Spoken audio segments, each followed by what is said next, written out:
The grand hall sparkled with golden chandeliers, their warm light bathing the room filled with powerful figures in elegant suits and dazzling gowns.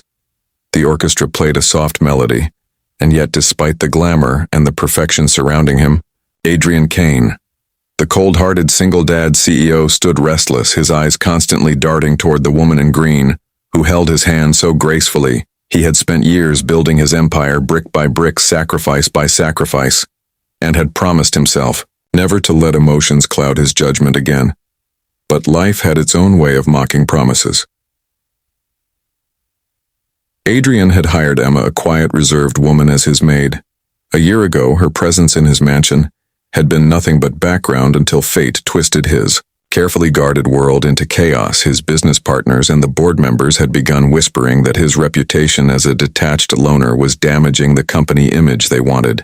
A family man, a grounded leader, not a cold tycoon unwilling to settle, and so in desperation he turned to Emma one evening with a proposition that startled her.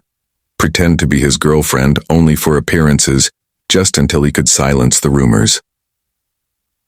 Emma had refused. At first, she had been raised in a world of honesty and simplicity, the daughter of a schoolteacher who taught her never to trade her dignity for convenience. But Adrian had pressed her. His eyes uncharacteristically soft for a man known to be made of stone. He explained the stakes, the possibility of losing not only his company, but the legacy he had built for his young daughter Lily, who meant the world to him.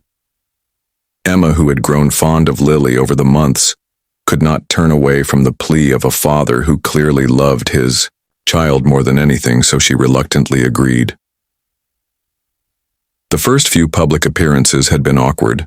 Emma in borrowed gowns, her nervousness clear beneath the dazzling lights, Adrian guiding her hand with the firm yet careful precision of a man used to control soon. However, the awkwardness faded into something else. Their laughter began to come naturally. Their conversations lingered long after the events ended, and Adrian found himself staring at Emma when she was not looking. Her presence had begun to warm the cold corridors of his mansion, and yet he reminded himself every night this was only a performance, nothing real. But the night of the gala, the lie grew too heavy to carry. Adrian in his tailored navy suit, Emma radiant in emerald green, their eyes locked as the orchestra swelled and the guests looked on. No one in the room saw the storm raging within Adrian. No one except the woman in the white gown who stood watching from across the hall, his ex-wife Claire, the woman who had abandoned him and Lily years ago with bitterness in her heart and greed in her eyes. Claire had returned, claiming rights not just to his wealth but to his daughter too, and her gaze burned with fury as she saw Adrian's arm around Emma. Claire had expected to find Adrian still broken by her betrayal, still begging for her approval.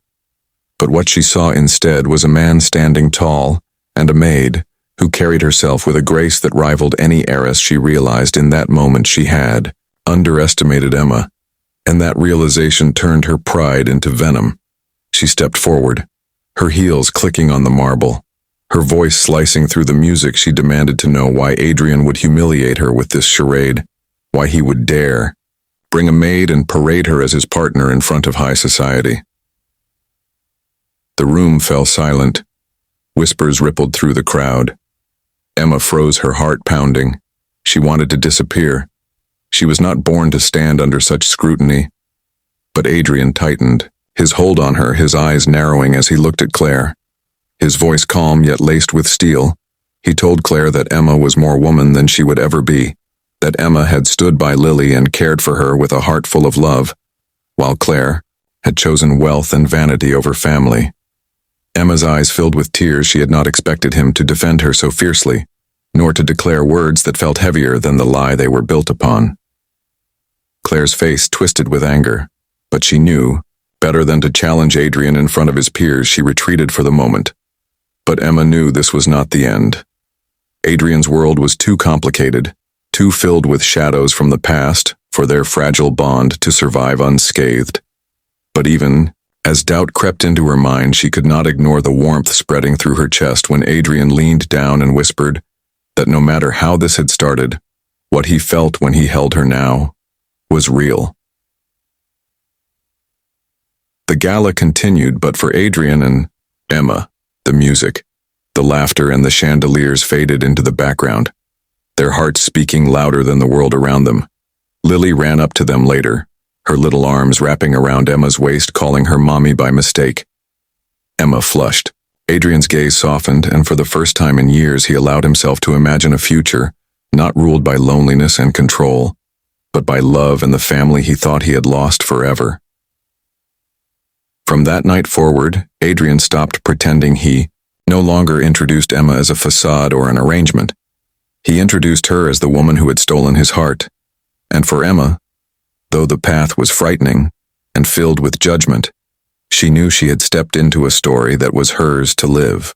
A story written not by contracts or appearances, but by the quiet power of love that had bloomed in the unlikeliest of places, in the home of a single dad CEO and his maid, who dared to become more than anyone expected.